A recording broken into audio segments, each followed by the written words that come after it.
Hello' guys, আপোনালোকৰ Facebook একাউণ্টটো search কৰিলে ফেচবুক একাউণ্টটো বিচাৰি নাপায়।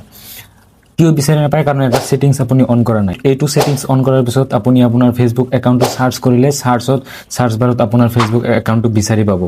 চ' সেইটো ছেটিংছ কেনেকৈ কৰিব মই কৈ দি আছোঁ। তাৰ আগত মোক ফ'ল' কৰি ভিডিঅ'টো শ্বেয়াৰ কৰি থ'ব যাতে ভিডিঅ'টো হেৰাই নাযায়। তো বলক কেনেকৈ কৰিব। চ' ছেটিংছটো কৰাৰ কাৰণে গাইজ আপুনি ডাইৰেক্ট ফেচবুকত ক্লিক কৰিব, প্ৰফাইল অপশ্যনটোত ক্লিক কৰিব। প্ৰফাইলত ক্লিক কৰাৰ পিছত ওপৰত চাওকচোন 3 ডট বুলি এটা অপশ্যন দি আছে, 3 ডটত ক্লিক কৰিব।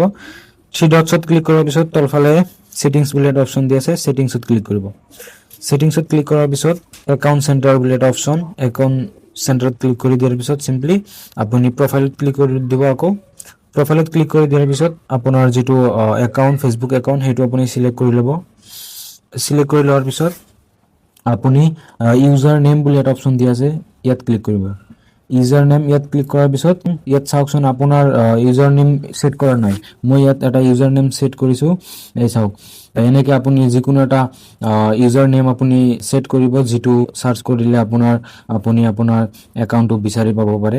তো ইয়াত যিকোনো এটা ইউজাৰ নেম ছেট কৰি ইয়াত ডান কৰি দিলে হৈ গ'ল। এতিয়া যদি আপুনি আপোনাৰ ফেচবুক একাউণ্টটো চাৰ্চ কৰে, চাওকচোন মই মোৰ একাউণ্টটো চাৰ্চ কৰিছোঁ। চ' চাওক, তেতিয়া কিন্তু মোৰ একাউণ্টটো চাৰ্চ কৰিলে শ্ব' কৰা নাছিল। এতিয়া চাওকচোন মোৰ একাউণ্টটোৱে চাওক, একাউণ্টটো মোৰ শ্ব' হৈছে। যদি ভাল লাগিলে ভিডিঅ'টো লাইক কৰিব, শ্বেয়াৰ কৰিব। থেংকছ ফৰ ৱাচিং। লগ পাম অন্য এটা ভিডিঅ'ত।